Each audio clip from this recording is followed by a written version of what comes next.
Close to the shores of Africa, a necklace of small green islands floating in warm seas. They're called the Canary Islands, and they're one of the world's favorite tourist destinations. On March the 27th, 1977, two giant aircraft are heading there. The 650 passengers think they're on their way to paradise. They're on the road to hell.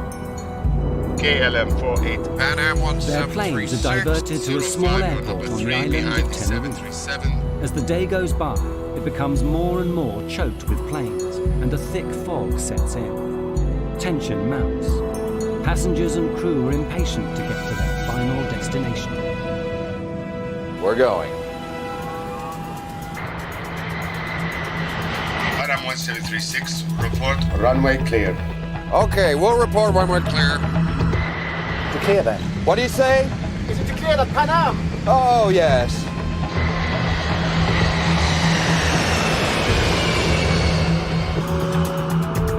There he is. God damn, that son of a bitch is coming straight at us!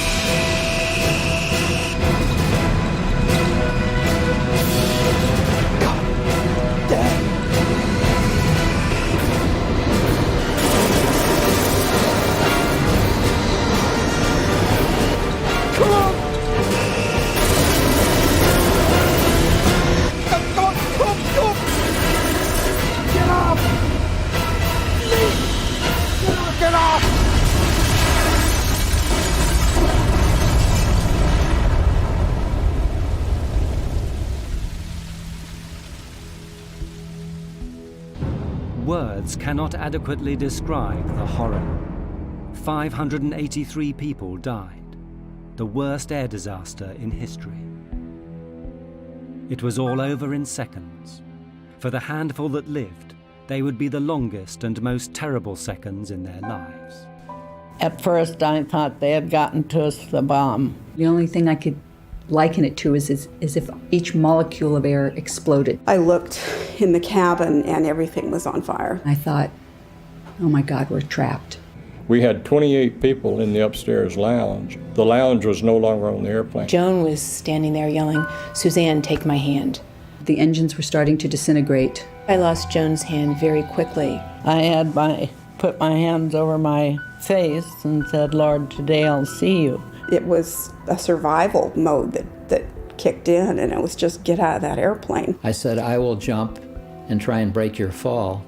The airplane was collapsing in on people. I immediately thought it was total destruction. Well, I felt so responsible because I couldn't take care of my passengers, and so helpless in looking back and knowing that there's nothing you can do. You can't get back in the aircraft. There's no way to get in it, and it's all on fire.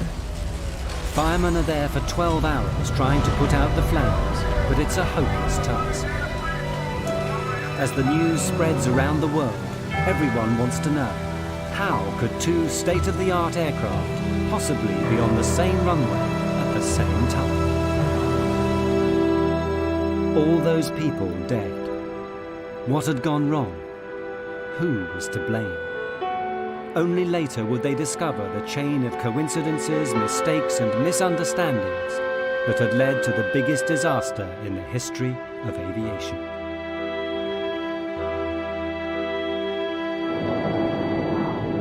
The story begins at midday on the 27th of March. Pan Am Flight 1736 is nearing the Canary Islands. This has been a long, long flight. The plane left Los Angeles via New York the afternoon before. Now the passengers are tired, looking forward to journey's end in the Canaries' capital, Las Palmas. So, you guys been to the Canaries before? You guys ever visited the Canary Islands? Yep. I had a great time there. Golden beaches. Oh. Grilled fish. Midnight swims. I could do with that. But this is the first time I've been routed this way. Me too. It's gone quickly. Yeah.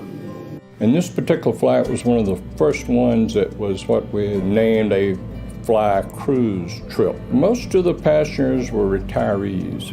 Their destination was Las Palmas.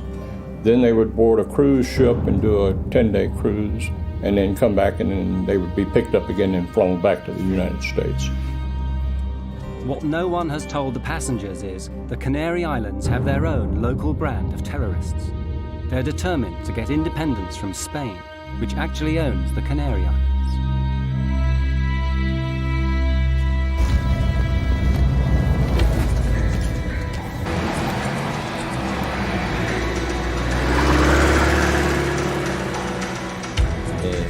What everyone has to understand is that the Canary Islands are at war. As long as the islands are a colony, they will be at war with Spain. If the Spanish government doesn't agree to our three conditions, we launch full armed combat and will fight to the very end.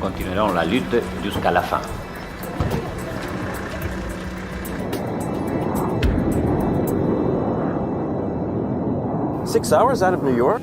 I could do it again. Doesn't time fly when you're having fun? On board the Pan Am plane are 380 passengers, with 11 flight attendants to look after them.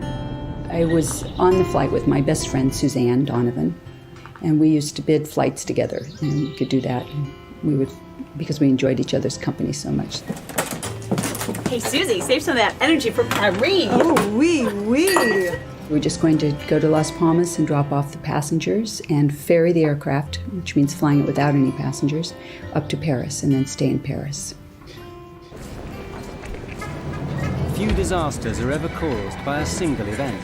It takes a chain of tiny coincidences, and so it was that day. Everything is going fine, but at that moment, the terrorists decide to act.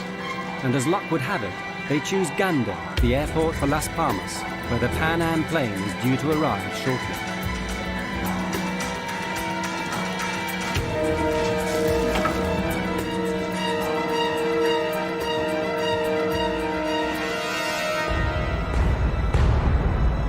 Just ahead of the Pan Am is another jumbo jet from the Dutch airline KLM. It too is heading for Gando Airport with 234 Dutch holidaymakers. The captain of the Dutch plane is Jacob van Zanten. He's KLM's star pilot. It's his face that appears in adverts all over the world. Van Zanten is so senior, he hardly flies anymore.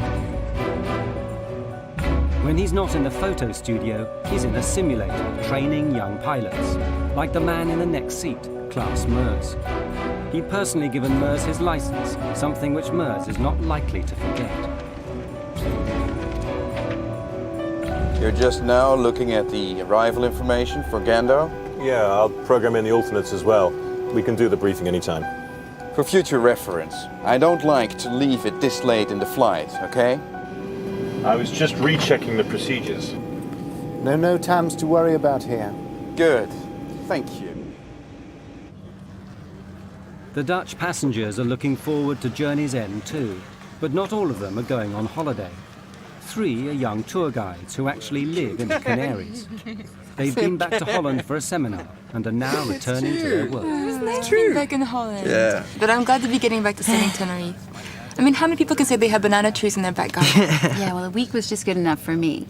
I don't know why they send us back to Holland for those seminars. I mean, really, it's not as if we learn anything. We're not going to suddenly sell more package deals. Hey, we got a free trip home to see our families. I'm not complaining. Well, why don't we celebrate our return to the sweet life and paint Las Palmas town right tonight? Yeah. You both up for it? 3 of us went to Holland for a week. It was a kind of holiday and work. I lived in Puerto de la Cruz. That's a small village in northwest of Tenerife. Yvonne was traveling with me. Walter was traveling with us. And it was nice to see your colleagues every year. It was a very nice atmosphere on board and a very relaxed atmosphere.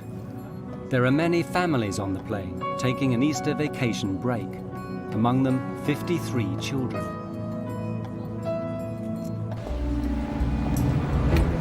There are 2 bombs in the terminal. You have 10 minutes to save as many lives as you wish. We'll talk again. And so it begins, the first step on the road to disaster.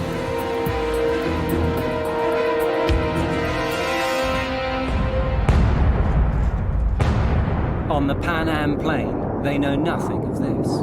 All is relaxed as the flight nears its end. You have control. Gando's already dialed in there. Yeah. Crew, Gando, Las Palmas Airport in 45 minutes. Sí. Gando. Las Palmas Aeropuerto. Hombre. Hand me the arrival info, would you?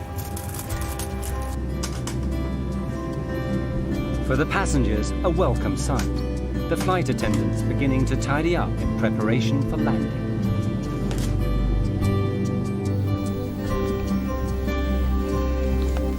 Here are your roses. They still look nice and fresh. Oh, lovely. Yes, a friend of mine gave them to me in the airport. I wish somebody would give me roses like that. Here. Oh, take one. I insist. I had worked very hard, and I was ready for a break.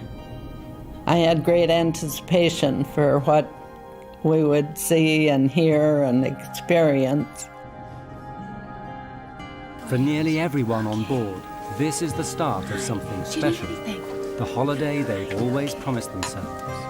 My husband and I were taking this trip to celebrate our 10th wedding anniversary. It was the first really big trip we've been able to take because we'd been in school forever and didn't have the resources to take a trip like this before. Atención, este es un mensaje de seguridad. Please leave all your belongings behind and exit immediately. All passengers must leave the terminal immediately. Attention all passengers. Leave all your belongings and exit immediately. All passengers must leave the... At Gando Airport, the terrorist bomb explodes, badly injuring a shop assistant. Luckily, she's the only victim so far. Approach. Security here. We've had an explosion in the terminal and we've been told to expect another. We've got to close the airport now. You need to divert all inbound traffic. Of course, right away. Gando, KLM 4805 is with you now. Flight level 350, inbound, request approach. KLM 4805 Gando, the airport is closed. Divert to Los Rodeos Airport via Tenerife VOR. Descent flight level 250. Well, how do you like that? I'm in serious danger of missing my dinner. 250 for you now. 50. This diversion is bad news for the Dutch pilots. They're only allowed to fly a certain number of hours, and they still have to get back to Amsterdam.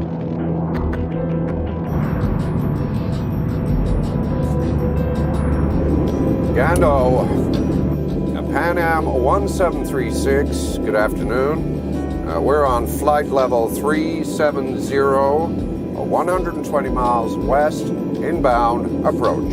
Pan Am 1736 Gando, the airport is closed. Divert to Los Rodeos Airport via Tenerife VOR. Descent flight level 250. We filled her up at New York. Asked them if we can wait. What would you say, George?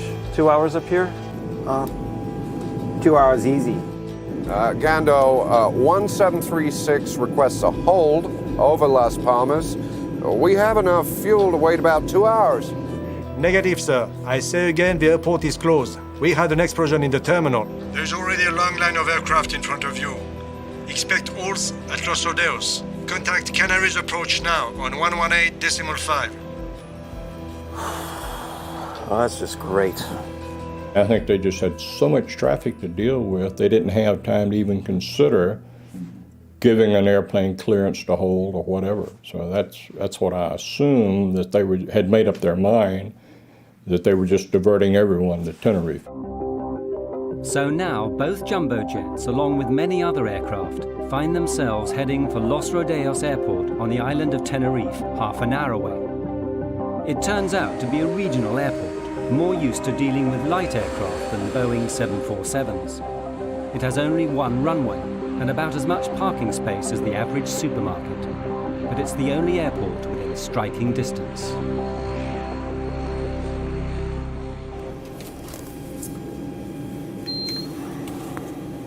Ladies and gentlemen, this is Captain Grubb speaking.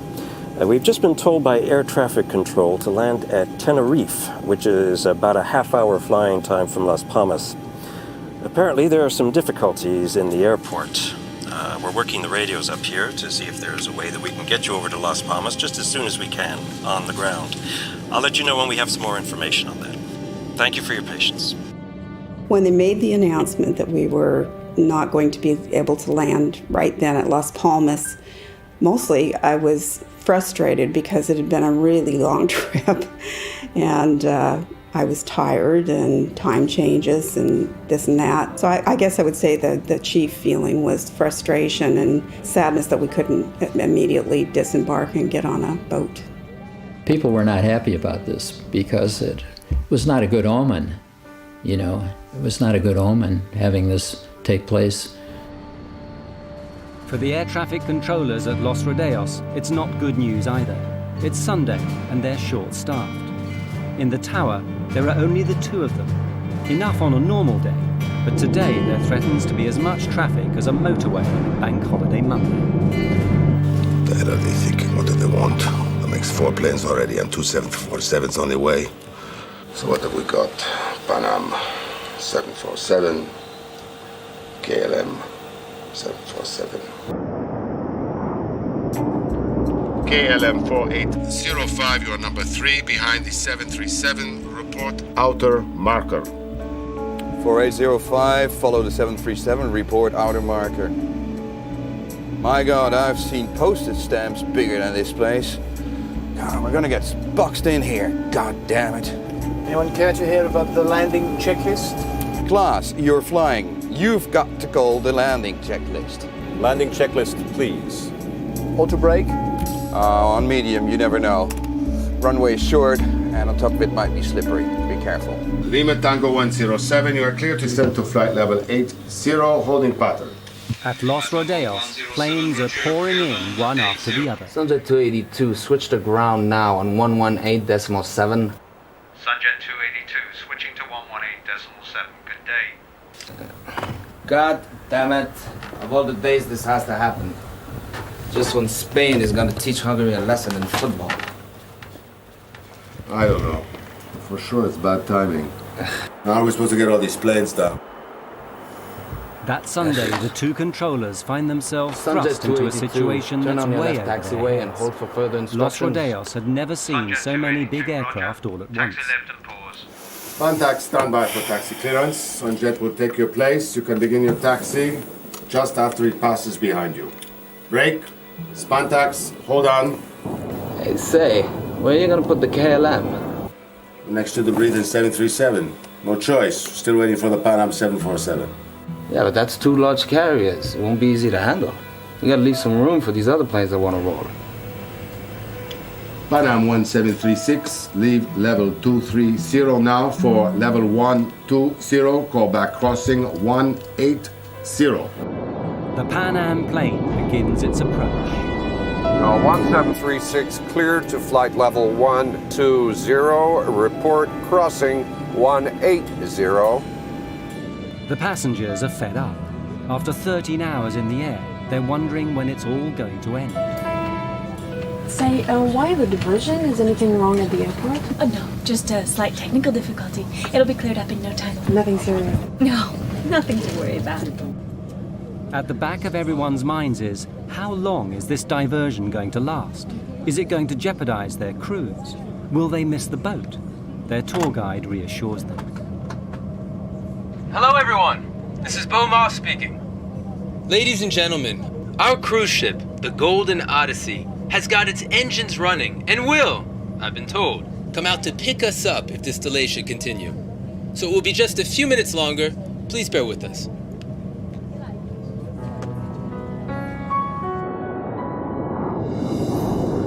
Auto brake selector on medium? We did the landing checklist.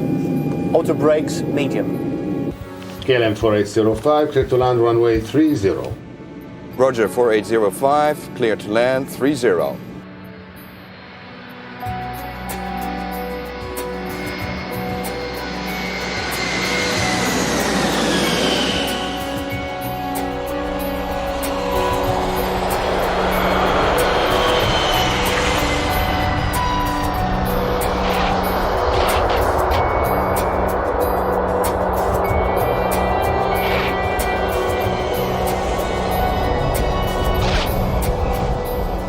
Nice.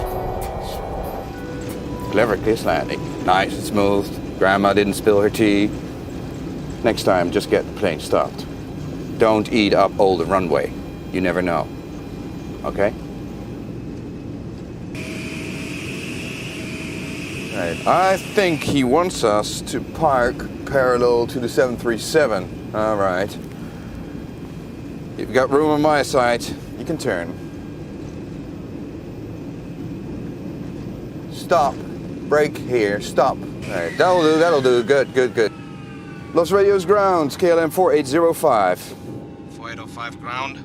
Yes, any idea how long we're gonna be here? Negative 4805. We're waiting for the word from Gando. Well then, we need to get our passengers in the terminal so they can be more comfortable. How many passengers do you have on board? 273 passengers. I'd rather not have them in here moaning and complaining. Roger, we're sending a passenger bus. Thank you. But this might only take a few minutes. Or it could be hours. You want to tell them to stay in there? The controllers are now stuck in the middle of a traffic jam, the likes of which have never been seen before at this airport. The tarmac is getting bumper to bumper. Miguel, take a look at this. Make it fast, man. We already got 2 aircraft blocking Charlie 1 and Charlie 2.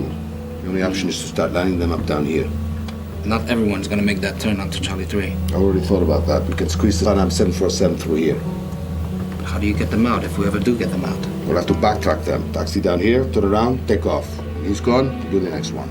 We'll be here all night, you know that, right? Or you can go out there and pave us another runway. Maybe I do. Rodeos approach, Pan Am 1736.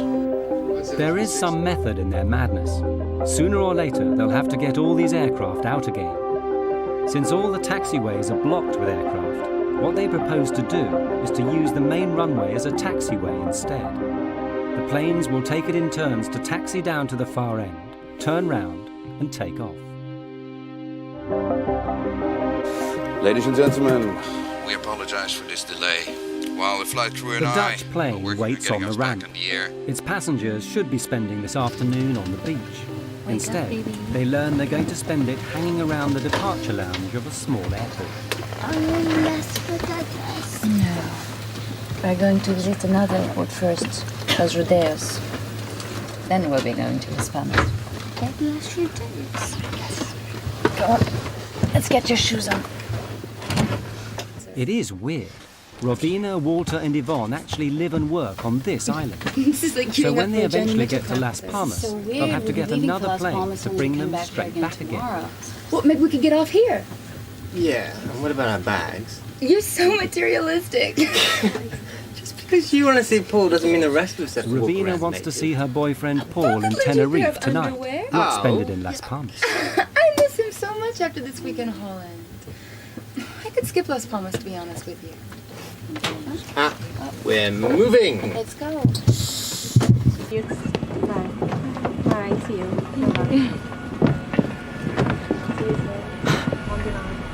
You alright? Yeah. You don't look it. It's not right. There's all these planes. I get a bad feeling about this. I can remember so well his words because he was standing next to me. And he was looking outside and he said, this is going to go wrong. This can't go right.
Because of a terrorist bomb explosion, dozens of planes have been diverted to a small airport on the island of Tenerife in the Canaries. One of the first to arrive is a KLM jumbo jet. Its passengers are taken to the terminal. But what with those arriving, those departing, and those, like the Dutch, who are in transit, the little terminal is becoming overwhelmed.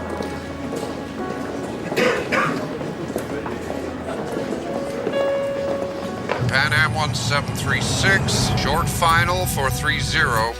Pan Am 1736, clear to land, 30. And now the Pan Am is arriving, just to make matters worse.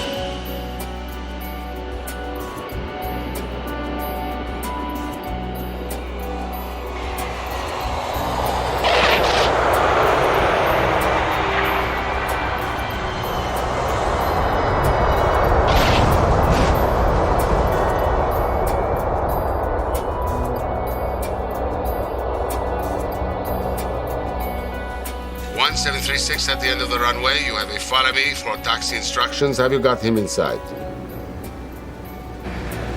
Affirmative, sir. 1736, you will be just behind 3 other planes. Have you got them inside? Looks a bit tight in there. 1736, be careful of your jet blast. When you turn, there's a plane just next to you.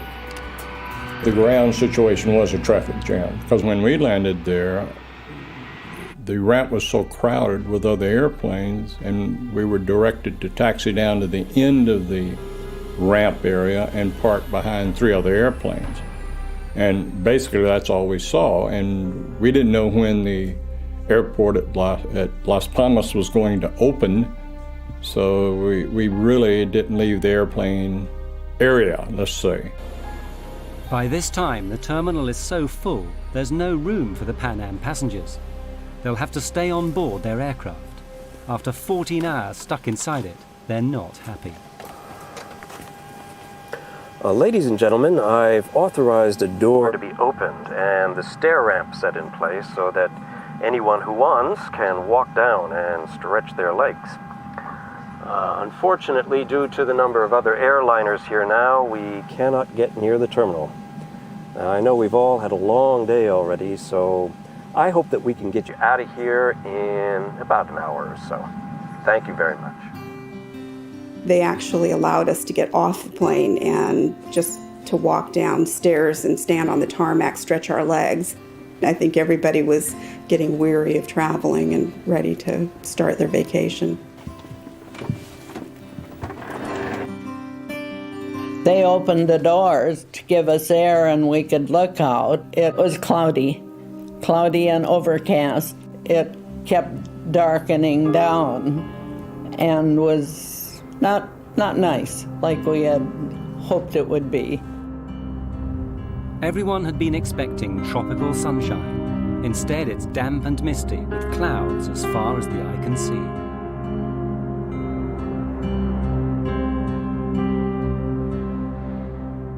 I'm worried we're going to get caught by this fog. All we need now is for them to close down that runway. Yeah, we need them to get a move on or else we'll be spending the night here and then hello duty time limits. Any idea of how much longer we've got before we need to get another crew down to take over? Yeah, well, it says here that the company time limits are 10 hours of flight and an amplitude of 13 hours, and that's with 1 stopover. But if there are 2, it goes down to 9 and 11. But we're allowed to ask for a derogation. Jesus Christ, who writes this stuff here? I'm going to back time from when we have to be back at Schiphol to stay legal, right? What happens if we go over the civil and company time limits? Well, you get hung out to dry. You lose your license, your career, everything.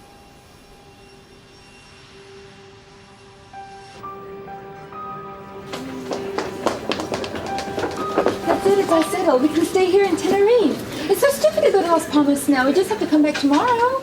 And Paul's waiting. Let's get a taxi. Hey, slow down. Can't Paul wait another 24 hours? And they were making plans, we're going to have dinner here and then we're going to have a drink there, and we just wanted to go back to him. In the end, it's love that saves Rubina. I met Rubina in December 1976. I fell in love, and we've never been separated. Not again afterwards. Why don't I pick up the bags and see you guys and stay together? Stay.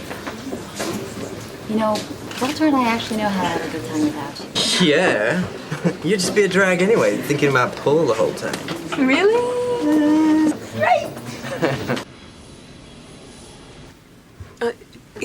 Excuse me. Is everything all right? Yes, we're all right. I am a bit peckish, though. Maybe we could get something to eat. I'm sorry, there is nothing left on board. Maybe just a cup of coffee and a biscuit? Not even that. I'm sorry. I really am.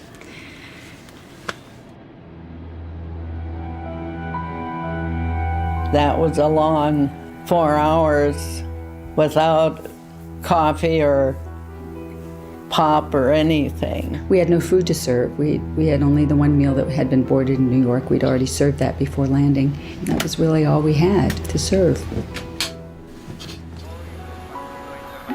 In the tower, the two controllers are also getting fed up. All the aircraft are in now, so there's nothing to do except listen to the football on the radio and worry. Clouds are gathering over the airport. Looks like we might have a campana. Yeah, these clouds are ready to jump down. A little more coastal wind, a drop in temperature,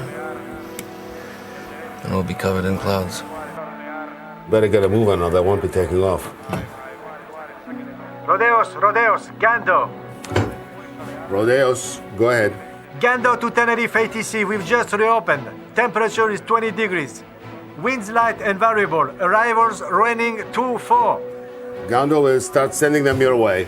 We're at 14 degrees, fog and light rain. They'll be glad to get out of here. Let's get started. It should be tricky getting all these planes in line. We'll be all right. We'll just have to take it slow. No doubt about that. I just hope we won't still be here tomorrow. At last, everyone can leave. Well, here we go. To all aircraft, Gando is reopened. You can ask for startup and clearances at your discretion. Ladies and gentlemen, may I have your attention, please? Gando Airport has reopened. Your flight will be reboarding shortly. Please make your way back to the gate as quickly as possible when your flight is called. Thank you for your attention. Para el embarque Boarding era was very complicadísimo complicated because when the porque passengers hay were que called for their llamarlo flights, they were scattered para el throughout the vuelo airport, y in la the gente estaba en cafeteria or buying cafetería o souvenirs. comprando We had to go souvenirs round y the entonces map. había And que in irlos fact, buscando some por el passengers never aeropuerto. did board De the hecho, se aircraft. quedaron pasajeros. Okay, right, so we need to leave within the hour, then make it a short stopover at Las Palmas, and we'll stay legal. All right?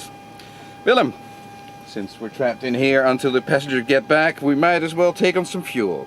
Yeah, no, let's do that at Gando. It's less expensive there, right? Yeah, exactly. I mean, we've got enough to... There might be many planes wanting fuel at Las Palmas. Or who knows? We'll be in a hold if Gando's flood closed down again. While I'm sitting here in this seat, I make the decisions. You might have a point there. Refueling before they take off will affect everything that happens from now on. Ramp KLM 4805 requesting refueling.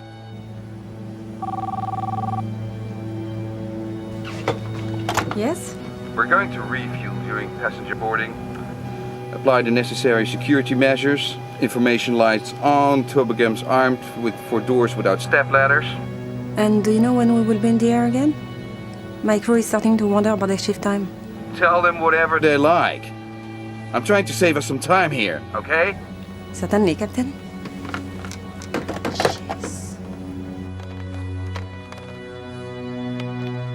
In order to keep the weight down at takeoff, the normal practice is to take on just the amount of fuel you need, plus a margin for safety.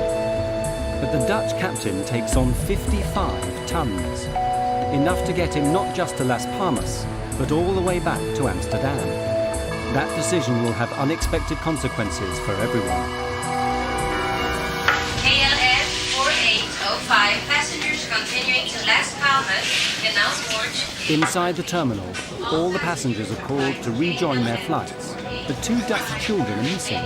They've slipped outside to explore. You go this way. I'll go check the bathroom. Let's meet at the gate in 5 minutes. All right. Meanwhile, Robina is trying to get off the KLM flight. Although I do understand your wish to stay. Yes, this is where I'm coming tomorrow, so there's no point in me going all the way back to Las Palmas. Yes, I guess this is just against company rules, and as much I would like to help you, I'm afraid you must take this payment.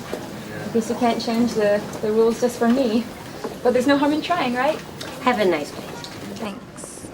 KLM might not be willing to bend their rules, but Robina decides to bend them anyway. Problem? Kind of. What? But I'm staying anyway. They'll just have to arrest me. I'll pick up the bags for you. Thanks. I'll walk to the door with you guys so that my friend here thinks I'm taking the plane. Let's go. Come on.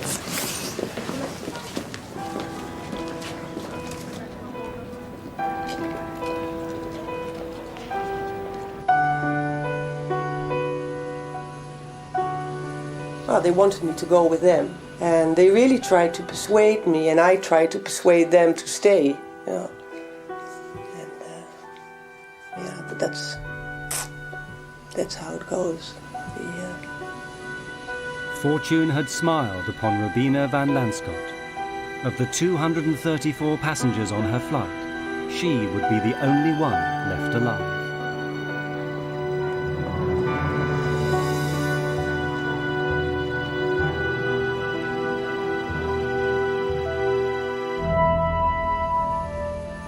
The temperature is 14 and falling.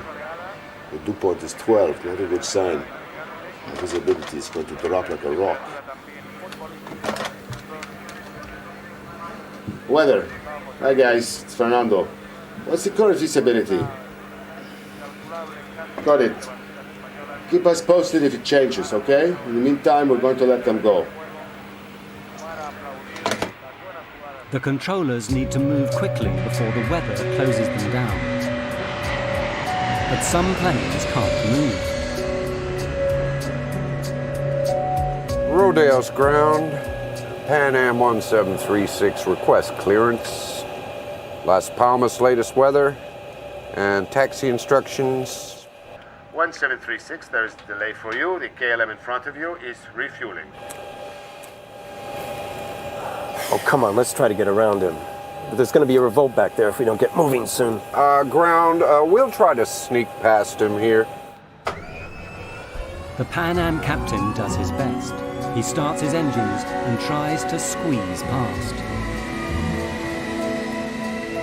But a 747 is nearly 200 feet long. It's not built for squeezing. Damn, not enough room. George, why don't we get a breath of fresh air and take a look? The engineer and I went out underneath the right wing and basically stepped off the distance between our wingtip and the KLM 747's wingtip, and we were 12 feet short of being able to taxi easily around the airplane. For the sake of 12 feet, hundreds of lives are going to be lost.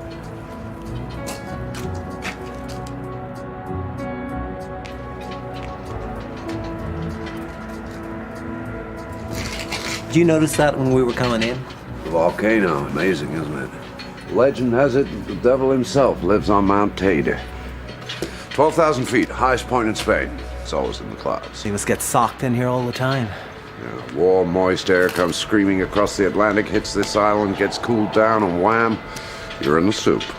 Well, the tourists start screaming. KLM 4805, this is Pan Am 1736. What's on to you? We're stuck behind you guys. Have you got any idea as to what time you'll be rolling? 35 minutes. KLM out. He hung up. Oh.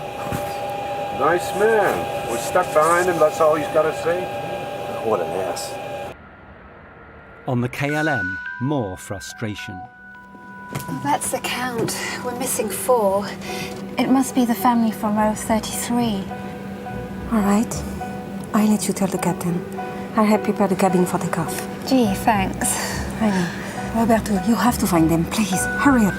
Please. Captain, Yes. What is it now? we're missing 4 passengers. We have 273 passengers back there who will be spending the night in here if we don't get moving. Now, unless you want to be locked in there with them, I suggest you get over to the terminal and drag them in here now! On the Pan Am plane, the passengers have had enough. Most of them left home some 18 or 20 hours previously. They've been up all night, stuck in an airplane seat. They're tired, jet-lagged, and they understand less and less why all these other planes seem to be taking off, but not them.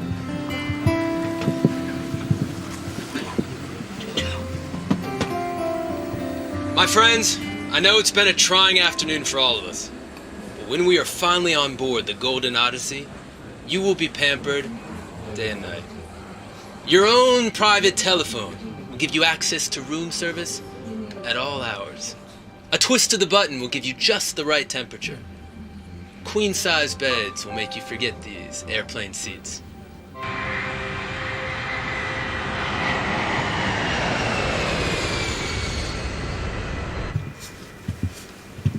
Miss, I can see the other planes are taking off. What's the holdup? I mean, we were here longer than those other planes. We'll be leaving in just a moment.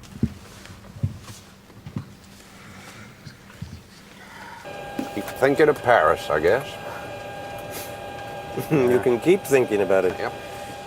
Moulin Rouge, maybe? The old Moulin Rouge. Dancing girls? Dancing girls. Da, da, da, da, ya, pa, pa, pa, pa, pa, pa. Ya, ya, ya, ya, pa, pa, pa, pa, pa, pam. Da, da, da, da, Ay, ya, pa, pa, pa, pa, pa, pa. Dum, dum, dum, pa, pa, whoop, pa, pa, pa, pa, pa, pa, pa, pa, pa, pa, pa, pa, pa, pa, pa, pa, pa. da, bum, bum, bum.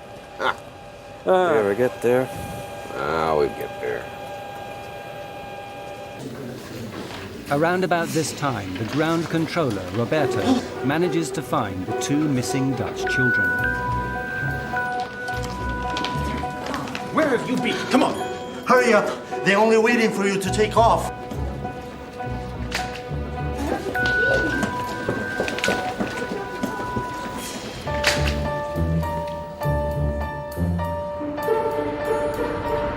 He takes them back to their plane, and as it happens, to their deaths.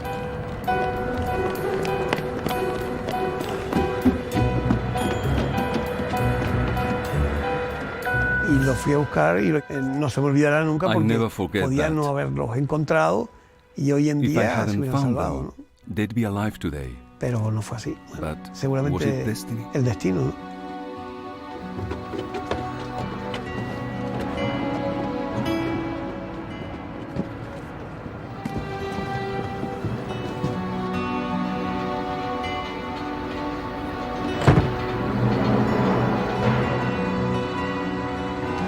Station calling to start. Ground. KLM 4805 is ready for startup. 4805, clear to start. Checklist before startup. Plane free, blocks in place, doors shut and checked. Ready for startup in sequence 1, 2, 3, 4. Affirmative, ready on 1. The KLM pilots start their engines one by one and prepare to go back out onto the runway for takeoff. If the weather were good, there'd be no problem at all. But everything is changing rapidly, and for the worse.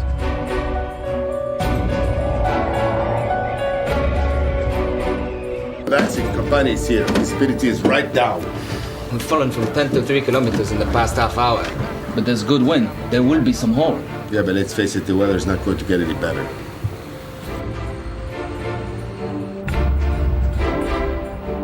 Approach 4805 requires backtrack on runway 12 for takeoff on 30. Taxi straight ahead to end of runway and make a backtrack. Roger, make a backtrack. 4805 is now on the runway. The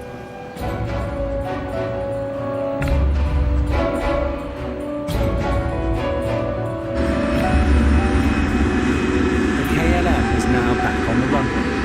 The Pan Am prepares to follow them a few hundred meters behind, through the fog, which is getting thicker by the minute. Pan Am 1736, ready to start. Pan Am 1736, you are clear to start. Thank you. Please make sure your seat belts are fastened, your tray tables are closed, and your hand baggage is stowed beneath the seat in front of you. The weather's taking a real dive here. Yeah, looks like we're getting sucked in. Hey, ask him to turn down the fog machine, will you? Pan Am 1736 clear to taxi on runway following the KLM. Pan Am 1736 following KLM. Basically, our instructions were to follow KLM, to backtrack down the runway. Now, backtrack means that you're taxiing down the runway in the opposite direction of the takeoff, following KLM. 335 tons of Boeing 747 turn out onto the runway. At first, traveling at about 15 kilometers an hour, but not for long. A fog bank started on the right hill. This particular airport is situated between two fairly big hills. And we saw the fog bank come off of the right hill and proceed down and stop right on the runway. So our visibility went from unlimited to 500 meters. We lost sight of the KLM airplane. I'll have 2 planes tailing on the runway. Keep some healthy separation. Visibility is dropping every second. Yeah, they can't see much out there. They certainly can't. The KLM plane is groping its way through fog.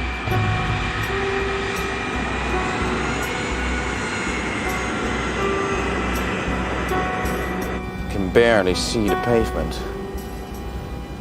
We're down to 50 knots ground speed, Scott. Taxi checklist. This is a nightmare. We'll never make the limits at this rate. And I really don't want to be spending the night at Las Palmas. I'll give headquarters a call. Taxi checklist. Please. EPR, ADI, safety compass. Compared and checked. Okay, we're massing 200 tons with 55 tons of fuel. The parameters are checked and verified by myself. Rolling checklist completed. The two aircraft are following each other on the same runway, but no one can see a thing. Everyone is nervous, especially the American pilots. They know that before long, the KLM will turn round and come back down the runway at full speed, taking off. They have to get off the runway, but where? Pan Am 1736. Pan Am 1736, approach. We were also instructed to taxi down the runway, is that correct? Affirmative. Taxi into the runway. And leave the runway third to your left. Third to the left, okay. Third, he said? 3. Third to your left. I thought he said leave the first. runway third to your left. Third to your left. Left turn. Look at it out there. I mean, this cloud just rolled right onto us. I don't think anybody has the minimums now. In a 747, the pilots are more than 10 meters off the ground. It's very difficult to see out. And it's built to fly, not to drive down a highway in thick fog, trying to find an exit. Tell me what you think, George. No. We've got centerline markings only. We need 800 meters visibility if we don't have the lights. Anytime you get a low visibility, such as that, on the back of the approach plates, you have the runway information. It gives you the minimum visibility you must have to be able to take off. We turned our charts over and it said RVR, minimum 700 meters visibility. So we assumed that with that, he'd just given us 500 meters. We couldn't take off.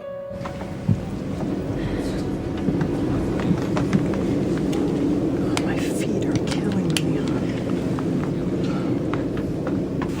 Something tells me this isn't going to be over anytime soon.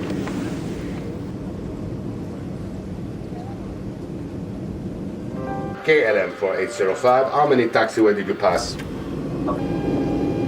I think we just passed Charlie 4 right now. Okay, at the end of the runway, make 180 and report.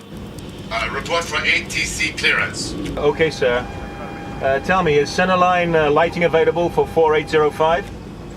I don't think so. Stand by, I will check.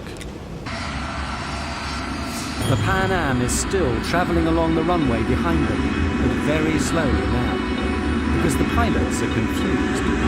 They thought they might have misheard the controller.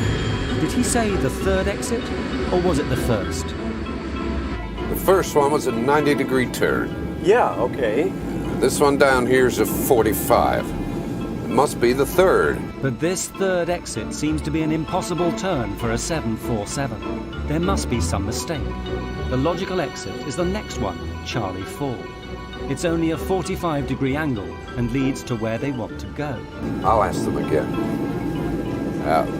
Would you confirm that you want Pan Am 1736 to turn left at the third intersection? The third one, sir. 1, 2, 3. Third one. 1, 2.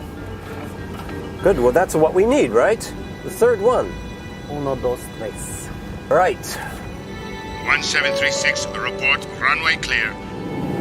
Pan Am 1736. We couldn't see any taxiways. We couldn't see barely the center line of the runway we were taxiing on, but we knew that the 45-degree angle to the left was the taxiway we were supposed to take.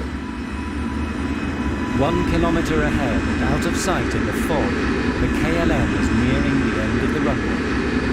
4805 and Pan Am 1736, for your information, the center line lighting is out of service. 4805, we copied that. Why am I not surprised? Wouldn't make any much difference anyway. You need a bunch of searchlights to punch a hole through this mess.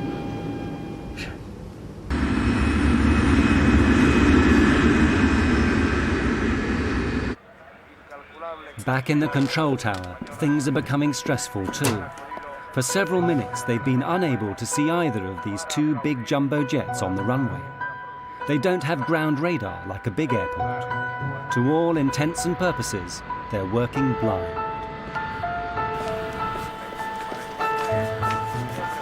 I lost them. I can't see no visual contact. I hate working like this, blind when the planes are on the ground. Even they don't know where they are. They're doing well, Debbie. There's good separation distance. Pan Am 1736 approach. Position, please. 1736, just checking that... That's the 45 there. Yeah? Yeah, that's this one here. Yeah, I know. Okay, the next one is almost a 45. Yeah. But it goes ahead. I think it'll take us to the taxiway. Yeah, just a little bit, yeah. Okay, for sure. Maybe he counts these as 3. Oh, I like this. On the KLM, Captain Van Zanten knows that he is now very close to the minimum visibility for takeoff. There's a good chance he's going to be trapped on the ground, forced to spend the night at Los Rodeos. Not an enticing prospect. Christ, bloody weather. Klaus, give me takeoff speeds. Yeah, okay. The V1 will be 120 knots and the VR is 135 knots. I'm preparing the frequencies, 139 and 138.7. Lights on? Affirmative. Strobes as well.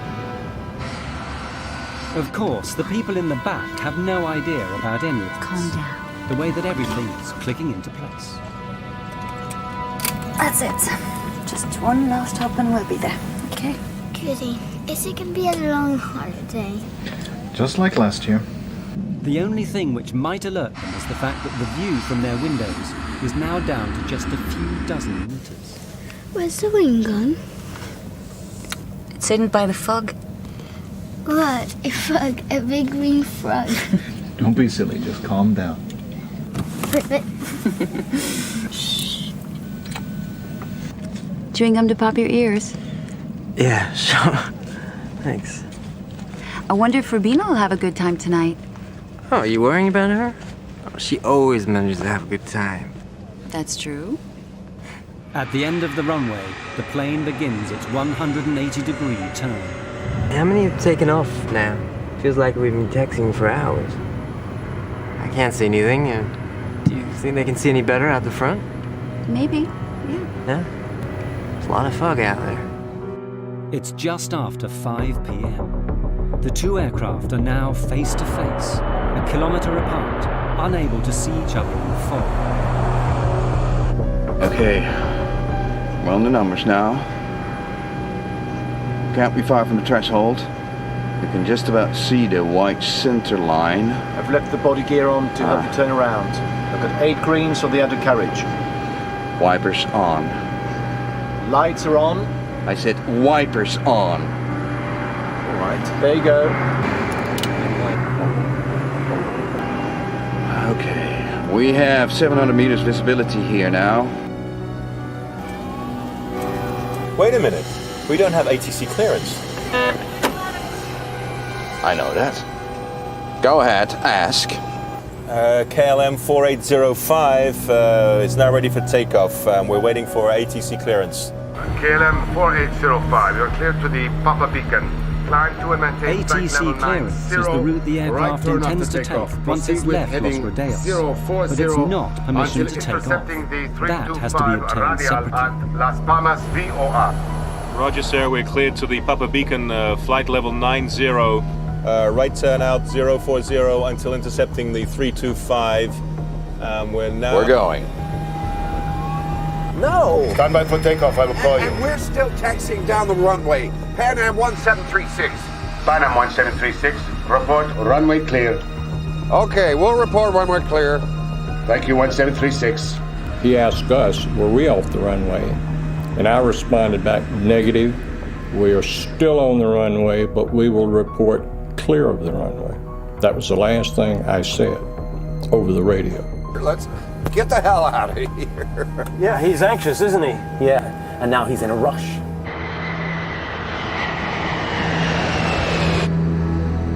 We were only taxiing at 3 miles an hour.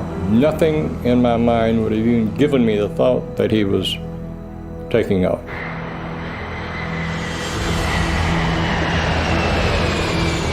Isn't it clear there? What do you say? Isn't it clear that Pan Am? Oh, yes. The die is cast. With every second, the KLM is going faster and faster. At the same moment, the Pan Am reaches the number 4 exit and begins to turn off the runway. God damn, that son of a bitch is coming straight at us!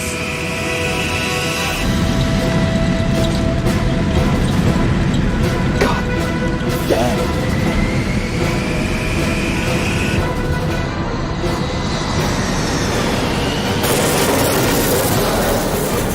Come on!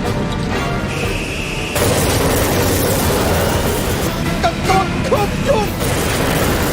Get off! Please! Get off!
when he hit us, I didn't think he'd done us that much damage because the airplane very quickly shuddered. The first thing was this huge, loud noise, and the only thing I could liken it to is if each molecule of air exploded. That's the way I thought of it afterwards. It just was so loud. At first, I thought they had gotten to us the bomb, and it came up and slammed down. The lights went out, and flames came through. I had put my hands over my face and said, "Lord, today I'll see you." The minute I opened my eyes, I looked in the cabin and everything was on fire. All the windows were going in the cockpit.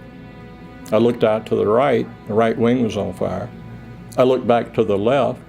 We had 28 people in the upstairs lounge. The lounge was no longer on the airplane. It was just a big hole there.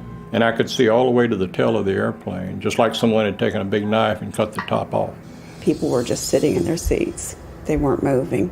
I don't know why. Yeah, in normal circumstances, you're supposed to wait for a command, but it was clear you didn't need to wait for a command in this situation. There was fire, and I shouted to Suzanne, "Fire on the wing." She ran back to my exit and saw Suzanne standing there, getting ready to open the door, and just saw the door crumple like cheap tinfoil. And I thought, oh my God, we're trapped. I was staring at the door, and I yelled, "Unfasten your seatbelts, remove your shoes, leave everything, come this way." And as I stared at the door, a jagged hole seemed to open up in the roof over the door. And the next thing I knew, I was outside that. I don't know how I got out there. Joan was standing there yelling, "Suzanne, take my hand." And I was standing above the level of the door on fuselage rubble pieces.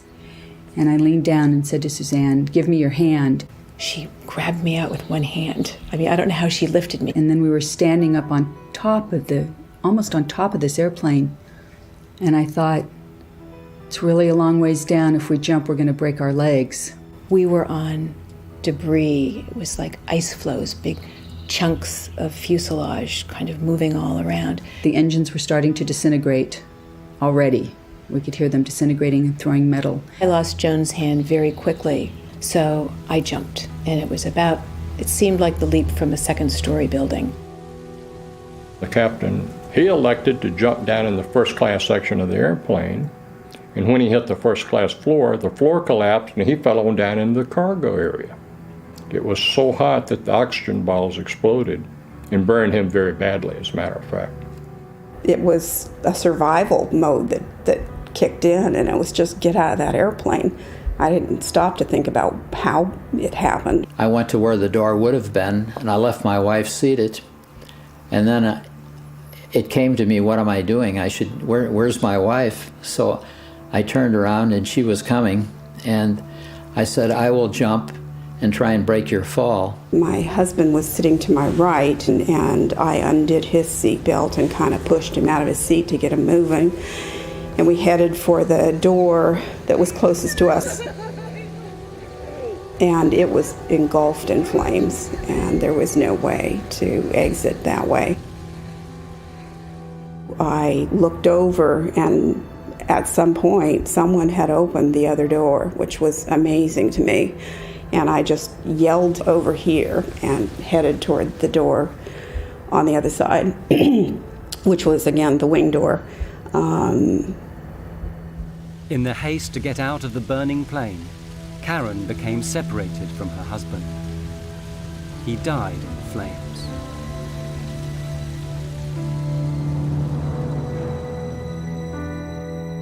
I immediately thought it was total destruction. It never dawned on me that I would make it. But I thought, hey, do something. Don't just sit there, do something. I just went over the seat backs, and I'm not that athletic really, but I went over 3 rows of seats. One man was sitting there looking like I need help, but I couldn't help him. When KLM hit us, all communication stopped. The tower called and couldn't get any response from either the KLM or ourselves. There was an airplane in the holding pattern right above Tenerife. Called the tower and said, "I see smoke and wreckage on your runway." Rodeos approach Sterling 105. We're downwind from runway 30 and something's glowing on the field. Looks like a fire. Are you aware of any fire? Shit, this can't be true!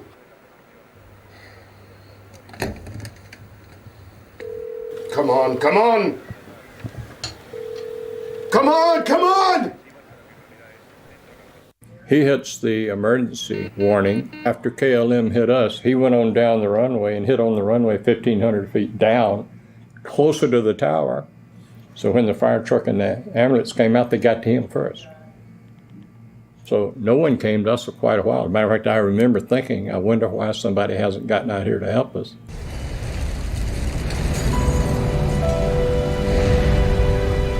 It's complete bedlam. In the fog, the fire trucks don't know where to go. When they eventually find the Dutch plane, it's hopeless. Everyone's dead.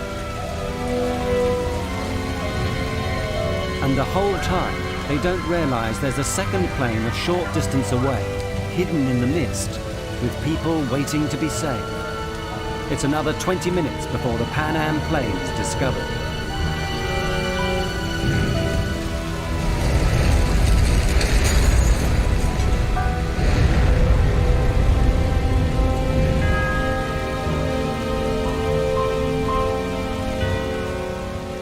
Nunca se te ocurría que 50 metros más allá había un avión que era una bola de fuego y que dentro había gente. I would say over and over, don't worry, the ambulances will be here soon. Help is on the way, because you assume that somebody has seen this and taken note and is sent for the emergency equipment.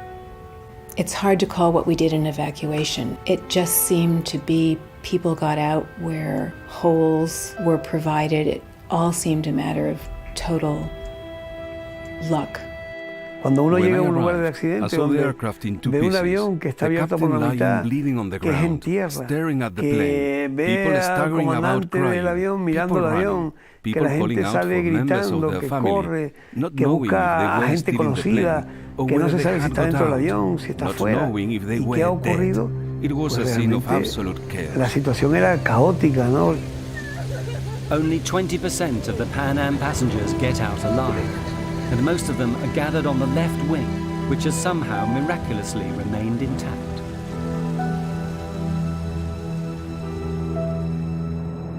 The entire left wing of the airplane was covered with passengers.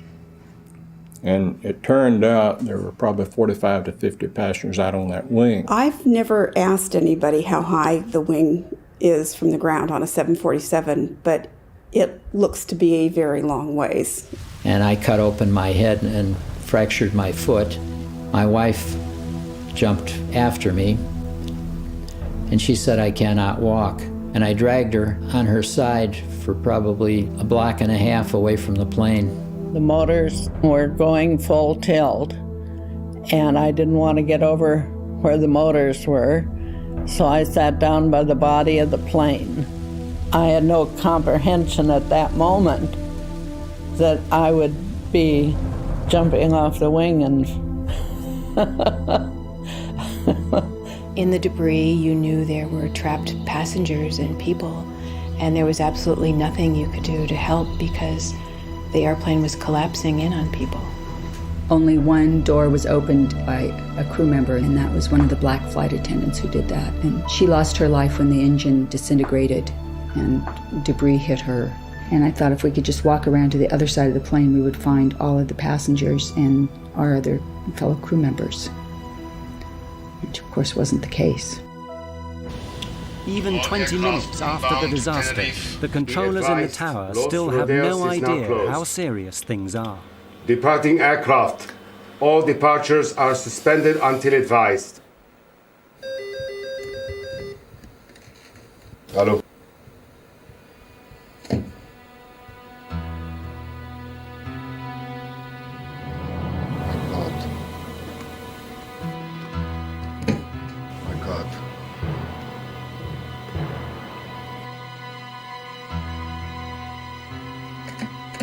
I'll get local fire out of here. Notify the ambulance. We have an emergency. We need every vehicle they've got. it done. It's can't be our fault. I mean, I told him to clear the taxiway.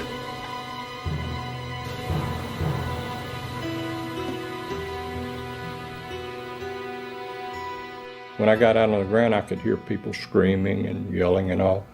Within about 5 minutes, you heard absolutely nothing. There was no noise at all, just the airplane burning.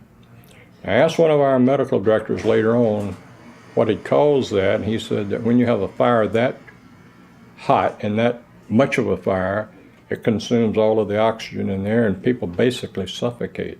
I felt so responsible because I couldn't take care of my passengers, and so helpless in looking back and knowing that there's nothing you can do. You can't get back in the aircraft. There's no way to get in it, and it's all on fire. Of the KLM plane, very little remains. It had continued flying for another 400 meters before slamming into the ground. The 55 tons of fuel it had taken on ensured that everyone on board died in the fiery explosion. It was personal vehicles, cars and trucks that seemed to come onto the grass and gather up people. About 75% of our surviving passengers got to the hospital in taxicabs.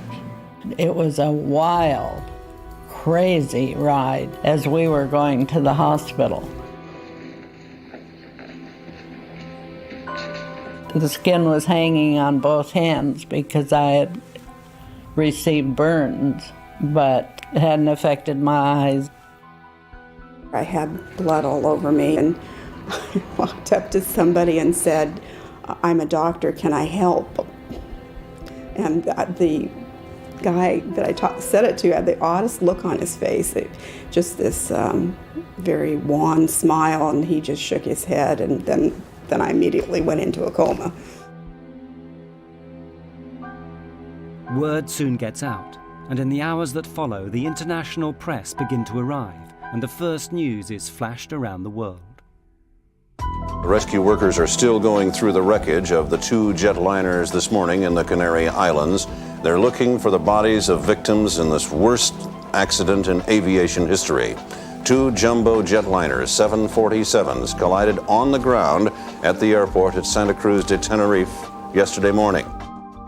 One was a Pan Am charter from Los Angeles that picked up more people in New York before flying to the Canaries. The other was a KLM charter from Amsterdam in the Netherlands. They set up a morgue in one of the hangars, and it was huge, and they had all of the nearly 600 bodies in that particular hangar, or temporary morgue. The death toll rises to 583 people, nearly twice as big as any previous accident.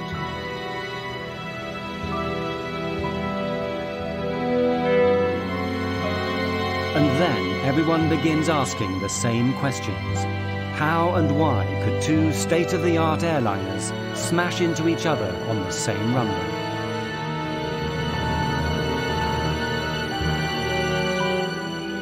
Very soon, a whole army of investigators begins arriving from the three countries involved, Spain, Holland, and the United States. Under the rules that govern this sort of thing, they all have a right to be there, but that doesn't mean they're going to get along. In Spain, the military still runs everything, including aviation. When the American team from the National Transportation Safety Board arrives, the Spanish general in charge won't even let them into the room. I sneaked in, and I went to the general and told him, "The general, my name is Luis Carmona. I represent the U.S. government, the NTSB, and I am here to participate in the investigation." He answered back to me, "I represent the king, and you get out." So as I was walking out, he looked at me again and he said, "Hey, you don't look American." And I told him, "Well, yes, I am an American, but I was born in Cuba." And he said, "Well, so did I. I was also born in Cuba." So he turned around and he asked me questions and asked me to bring my team in, and we started doing the accident investigation then. The investigators discover the chain of coincidences that had led remorselessly to the deaths of 583 people. If any one of them had not occurred, neither would the accident. The first had nothing to do with airplanes. A terrorist bombing perpetrated by a small group fighting for their independence. Their intent was to create publicity for their cause. In that, they certainly succeeded. There are 2 bombs in the terminal. You have 10 minutes to save as many lives as you wish.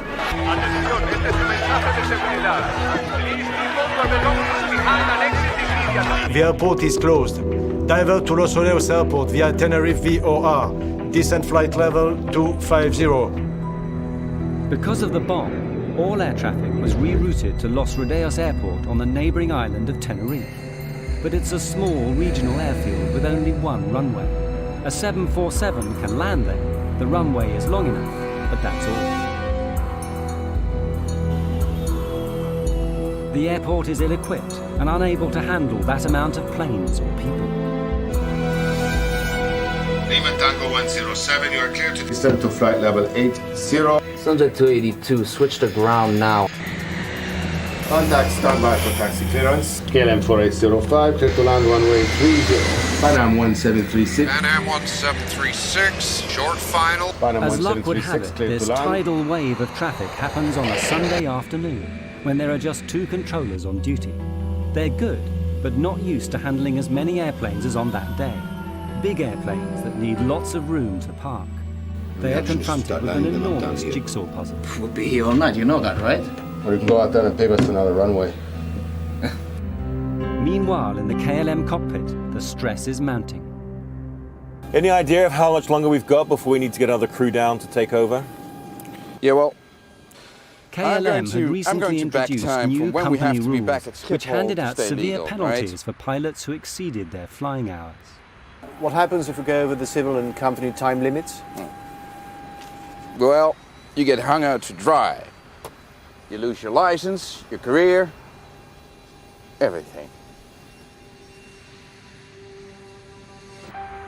The KLM plane has to get away before 5:30 that afternoon or abandon the flight. Hundreds of passengers would then have to be found hotels on this small island. A new crew would have to be flown in from Amsterdam. The expense would be enormous. Willem, since we're trapped in here until the passengers get back, we might as well take on some fuel. But that seemingly simple decision seals the fate of everyone aboard the KLM.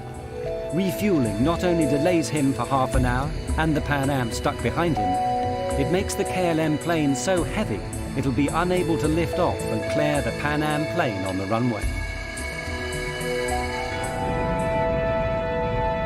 The half-hour delay has another effect. During that time, the weather changes abruptly. Los Rodeos is an unusual airport. It's on a plateau high in the hills. Los Rodeos Airport is at 2,000 feet elevation, and the normal clouds in the area, they stay about 2,000 feet. So when the wind blows the clouds over the airport, it closes the airport. The visibility goes to zero, and it goes on and off all the time. Unfortunately, for an airport that's constantly lost in fog, Los Rodeos is ill-equipped to deal with it. It has no ground radar so that controllers can see where the planes are.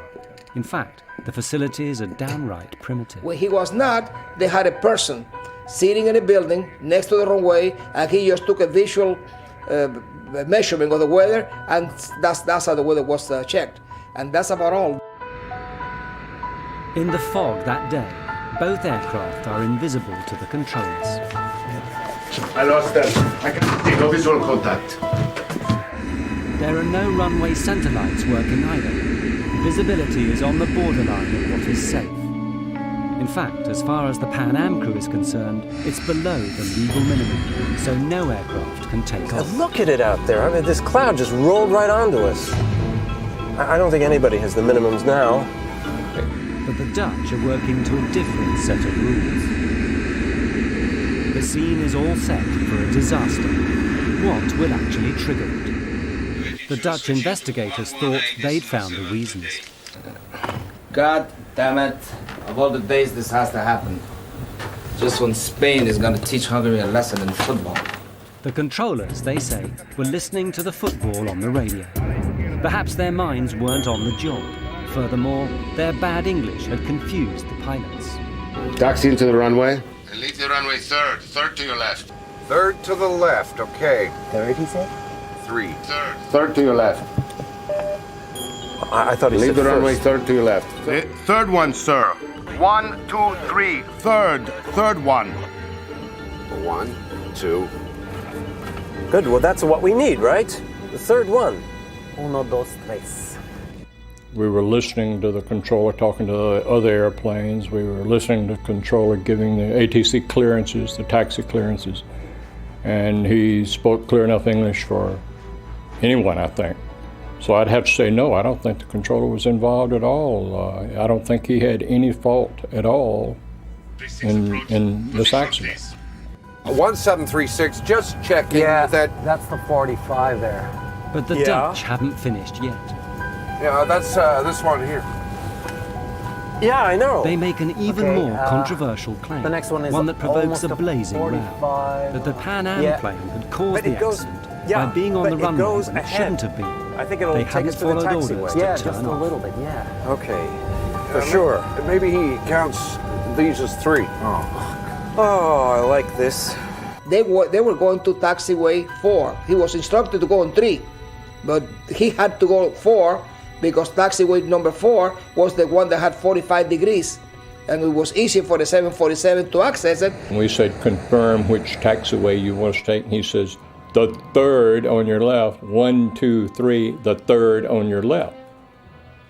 And here again, I still believe this. I think he had seen us go by the first one, and when he says count 3 more taxiways, the third, 1, 2, 3, we were doing exactly what we thought he meant for us to do, and I still think that's what he meant for us to do.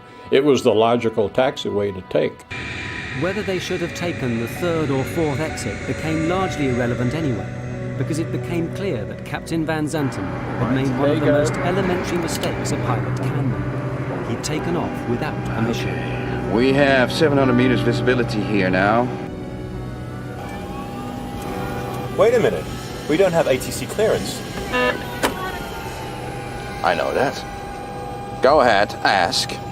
KLM 4805 is now ready for takeoff. We're waiting for ATC clearance. KLM 4805, you're clear to the Papa Beacon.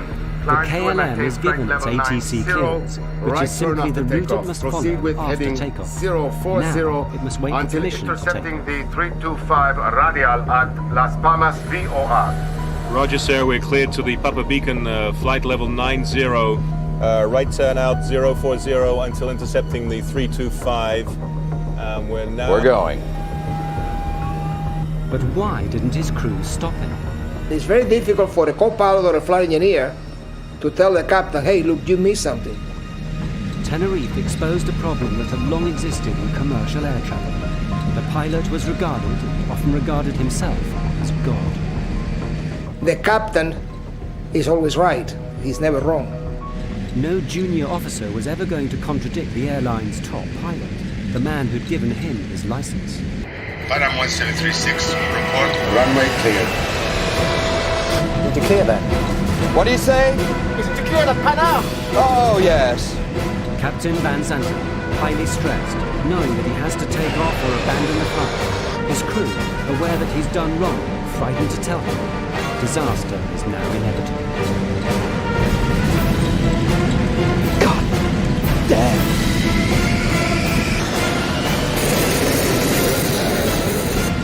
Come on.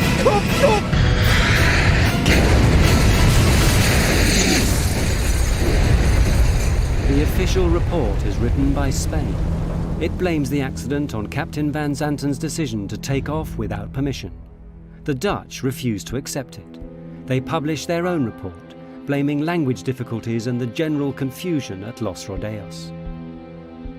What I learned from the Tenerife accident is that regardless of how well qualified, experienced, professional, and exact professional you are, okay, accidents, as long as human beings are involved, accidents can always take place.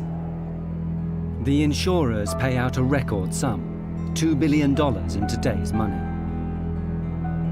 As for the survivors, The images of the 27th of March will always be with them. They've just learned to live with them, that's all. And whenever I have friends that travel, I tell them, make sure you know where your exit is, make sure you read all that stuff, know how to get out of the airplane. I mean, those are important things. I never had nightmares. I had only dreams about being helpless and being at an airport behind a big, thick window and watching an airplane take off and knowing that it was going to crash and wanting to shout out, but there was this big, thick glass window. You're just helpless, and that's what you feel, is this, because our responsibility is to take care of everyone, and that's what we want to do, and we couldn't do it. We couldn't save them. The loss of my husband had a tremendous impact on my life, on my son's lives, on my extended family's lives. It was huge. And you can see how strange life is, you know, that things like that happen, that you get off and they go on, and perhaps if the plane left a minute later, it wouldn't have happened. I think it brought home to me how quickly you can leave this life and how everyone should enjoy life every and each day as much as you possibly can. Well, after the crash, I decided to start a family. I thought maybe I will stay home and have children. I thought, you know, my friends have died, and if I let myself sit in this little apartment, it's going to be as if I'm curled up and died, and that's not fair to them. I can honor them best by living a life, a full life, and not being afraid. I am blessed because I do not have any horror left over from the accident. I felt ashamed the first while. And a long time I thought, you know, I wish I died, because I felt very bad. I was scared for quite a while after the crash, but I knew if I flew with Joan, she would pull me out again. I had to quit the NTSB. I didn't retire. I felt so bad that I became ill. I had to go to a doctor and get some medication because I got sick. I went back to Tenerife, my wife and I had a driver take me out to the airport and show me the runway, and I looked at it all. I did it all over again. And then I went back and took the Golden Odyssey steamship from the Royal Cruise Line to sort of complete the situation which I had missed.